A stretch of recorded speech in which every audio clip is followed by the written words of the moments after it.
स्वर्ण पर्वत और राजकुमारी तिलाक्षी। उत्तर दिशा की बर्फीली चोटियों और घने साल के जंगलों के बीच स्वर्ण पर्वत नाम का एक वैभवशाली राज्य था। ये राज्य अपनी अपार संपत्ति और सोने से जड़े महलों के लिए प्रसिद्ध था। यहाँ की राजकुमारी तिलाक्षी अपनी सुंदरता और तेज के लिए जानी जाती थी, लेकिन उसके व्यक्तित्व में एक भारी दोष था, अहंकार।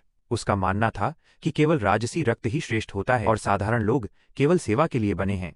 निशांत वन का रहस्यमयी वनवासी। स्वर्ण पर्वत के दक्षिण में निशांत वन नाम का एक घना जंगल था, जहां वीर नाम का एक युवा वनवासी अपनी दादी के साथ रहता था। वीर लकड़ी काटता और साधारण जीवन जीता, लेकिन उसकी आंखों में एक अजीब सा आत्मविश्वास और चाल में सैनिकों जैसी गरिमा थी। गांव के लोग अक्सर कहते थे कि वीर कोई साधारण लड़का नहीं है। श्राप और तपस्वी की भविष्यवाणी। अचानक स्वर्ण पर्वत पर दुखों का पहाड़ टूट पड़ा। 3 वर्षों तक वर्षा नहीं हुई, नदियां सूख गईं और जनता भूखी मरने लगी। तभी राजदरबार में एक वृद्ध तपस्वी ने आकर चेतावनी दी, स्वर्ण पर्वत पर एक श्राप है। ये तभी टूटेगा जब राजकुमारी का विवाह किसी वनपुत्र से होगा। राजकुमारी तिलाक्षी ने इस विचार को ठुकरा दिया, लेकिन जब राज्य की स्थिति बदतर होती गई तो राजा को विवश होकर घोषणा करनी पड़ी, अनचाहा विवाह और चमत्कार। भाग्य ने वीर को चुना। तिलाक्षी ने भारी मन और घृणा के साथ विवाह तो किया, लेकिन सबके सामने स्पष्ट कर दिया कि यह विवाह केवल राज्य को बचाने के लिए है। वीर ने शांति से उत्तर दिया, सम्मान प्रेम से बड़ा होता है। विवाह के तीसरे दिन ही एक चमत्कार हुआ।